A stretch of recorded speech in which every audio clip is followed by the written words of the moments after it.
Hello. Welcome back to my channel. If you are new here, thank you for stopping by. And if you are returning, thank you for coming back. We hit 50 subscribers. Thank you for that. Thank you for the support. I know to a lot of people that doesn't sound like a lot of subscribers, but it's a lot to me. Every single one means something to me. And if you could subscribe, like, and leave a comment, I would also appreciate that. Doing these things helps my video get seen by YouTube's algorithm and then helps promote my channel. So thank you for the support.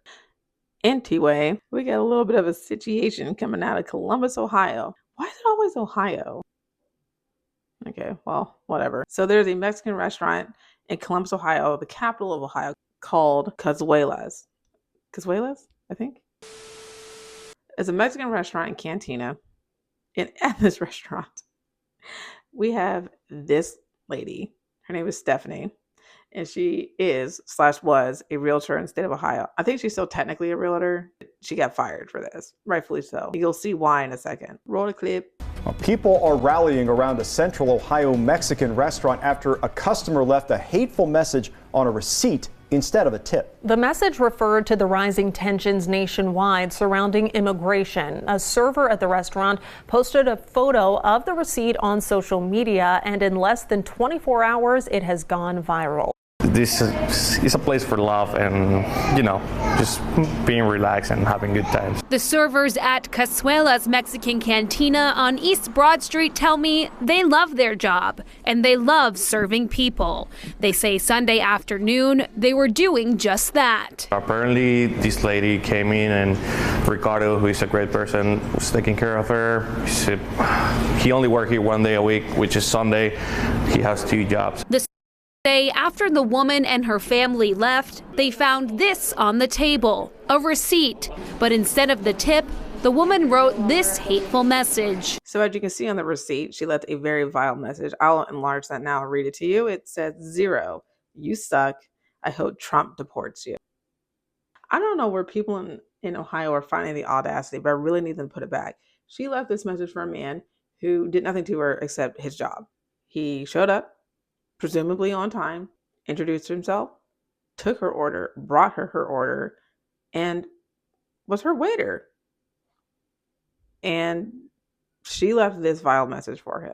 I'm not really in the business of trying to prove stereotypes right or wrong, or trying to prove that someone was being racist or not. I really am not in that business, but this was just blatantly racist. There was nothing this man did to deserve this message. It's just not right. It's just not right. He's a really good person, and like I said, we all here come here every day to do our job, which is serve people and make them have a good time. I don't know if you know how much waiters get paid. It's not a lot. When I was a waitress, it was over 10 years ago. I'm not a waitress now. My minimum wage was $4 an hour. And I don't think it's that much better in Ohio right now. If you're not aware of how waiters get paid, if you've never waited tables, there's server minimum wage and then there's regular minimum wage. Server minimum wage is typically a lot smaller than regular state minimum wage. The reason for that is because the assumption is that whatever you get in tips will make up for your income. So let's say that minimum wage in your state is $10, but server minimum wage is $5.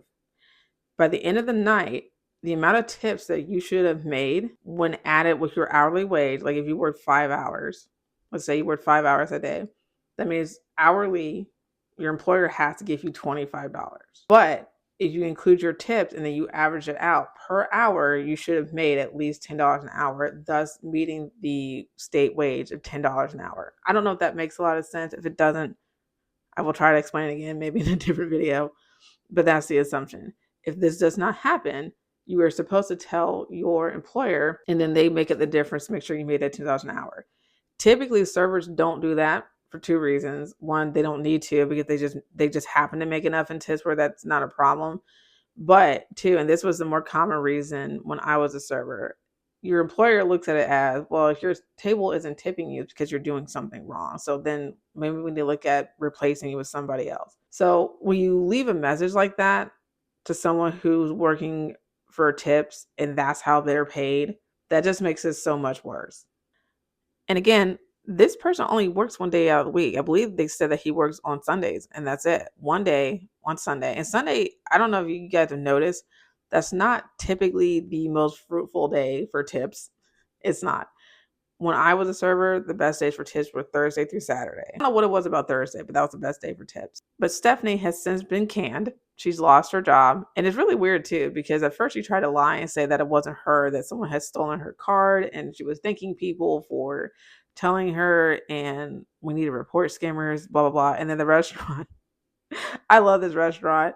I love them. They found the CCTV footage. They found the camera footage of her actually in the restaurant. I believe it actually shows her writing on the receipt as well. I think you're a clown, and I think that your behavior is clown behavior. So she's been fired. Century 21 has decided that they are no longer in need of her services, and I don't blame them. And it's actually reassuring to see that they did this, because we are living right now where DEI is under fire.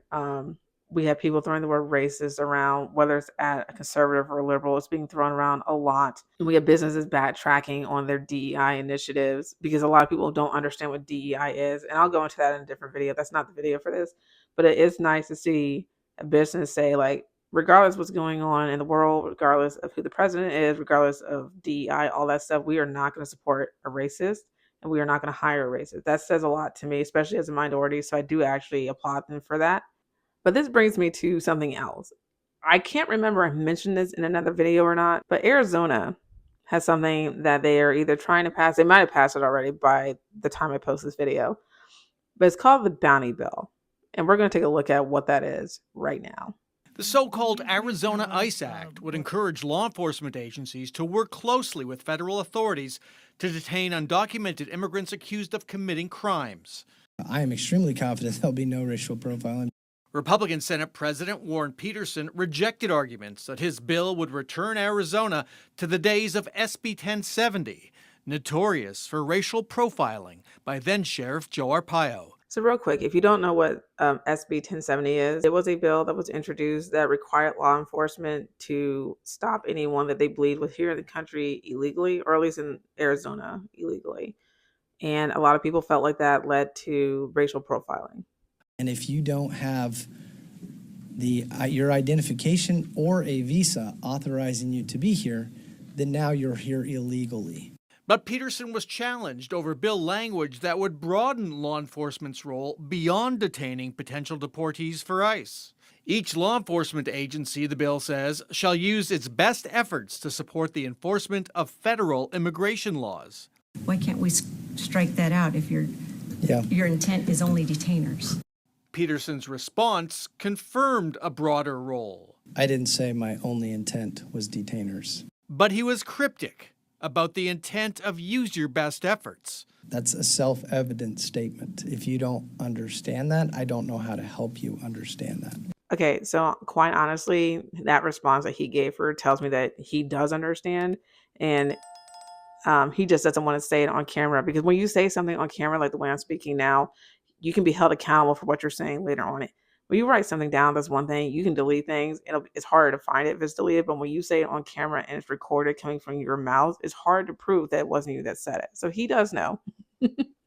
He knows. He's trying to be slick, but he ain't. Now, the reason I bring this up is because in association with this, even though these are two totally different states, is that this is what people are talking about in terms of racial profiling. What this bill also does is it will incentivize police to do this as well. I believe that the bounty bill pays police officers to do this. I want to say it's about $2,000. If I find the number, I'll put it here, of course, as I always do. But it will pay them for everyone they detain that is an undocumented immigrant. Hoffman's bill sets up a deportation fund with money collected from a new tax on wire transfers sent out of the country.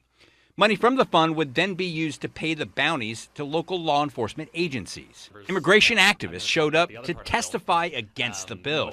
We oppose this bill because it will supercharge racial profiling across the state and undermine the relationship between law enforcement and the communities they serve. People are concerned, and to me, my personal opinion, rightfully so, they're concerned that this is going to encourage racial profiling. Not if someone that looks like me. I don't think I, as an African American, have anything to worry about this. I don't think a Caucasian American has anything to worry about this. I don't even think an Asian American has anything to worry about this.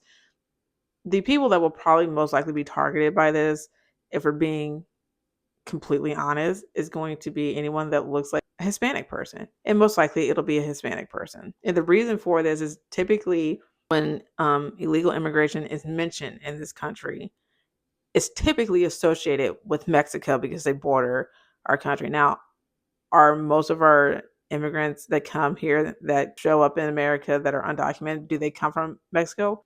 Probably, because they're on our border. But Mexico is not the only country that has undocumented immigrants crossing our border. They're not. But quite honestly and realistically, those are probably going to be the ones that the police are looking for. And not just the police. Honestly, I don't really even think the police are really the ones that you have to worry about. It's citizens like Stephanie. Stephanie is a realtor. She has nothing to do with ICE. She has nothing to do with law enforcement. She has nothing to do with federal laws. But she took it upon herself to tell someone who was of Hispanic descent that I hope Trump deports you, because she made the assumption that he was here undocumented. There was nothing that she knew about this person. There's nothing she knew about Ricardo to make her think that, other than the way he looks and the way he speaks. Because unless he showed her any type of documentation about him being a citizen or mentioned it to her or brought it up, it came up a casual conversation, which it did not. There was no reason for her to write this. That's what people are talking about when we say this is going to encourage discrimination and this is not right. And there are people that are not always affected by discrimination. There are. I'm not going to sit here and tell you that my entire life I felt like it's been dictated by discrimination I personally have faced. There have been a lot of scenarios where I don't feel like I was discriminated against at all. I feel very much I was treated very fairly. And that includes with law enforcement. I've had encounters, like, being pulled over for a speeding ticket or something like that. And I felt I was treated very fairly by law enforcement. I've never been nervous around them. But I also understand that my experience is very limited because I am one person on a planet of billions. And there's so many different experiences that people have. And it's all centered around their background. It can be centered around their race, their gender, things like that. So for me to sit here and say, well, I don't agree with that this will promote discrimination because I've never been discriminated against, really would be an ignorant statement to make. And if you feel that way, I'm going to tell you that's a very ignorant statement for you to make. You have to look outside of yourself and see, why was someone who looks a certain way or lives in a certain place, speaks a certain way, why would they feel this way about this bill? Like, honestly, just sit there and think about it. And this is a bill that's in a completely different state. In Ohio, I just showed you an example of discrimination. We have no idea if Ricardo's here undocumented or not, and it's really not our business. He just showed up to do his job. And bills like the one that's in Arizona could potentially promote discrimination. I can recognize that as someone who's not even looked at and seen as, oh, you might be here illegally. I don't think anyone, as far as I know, has ever looked at me and thought that. Ever. So I would like to hear your guys' thoughts in the comments. Do you agree that this woman should have been fired? I think she should have been fired. Do you think the Arizona bounty bill is a bad thing? I don't necessarily know if it's a good or a bad thing. I just think that there is reason to believe that it will promote discrimination. And again, I don't necessarily think it'll be discrimination from police necessarily. I think it'll be discrimination from like your neighbors or someone you work with or someone you might even just be walking down the street, or in the case of Ohio, someone that you're serving because you just happen to be a waiter at a Mexican restaurant. I will see you in the next video.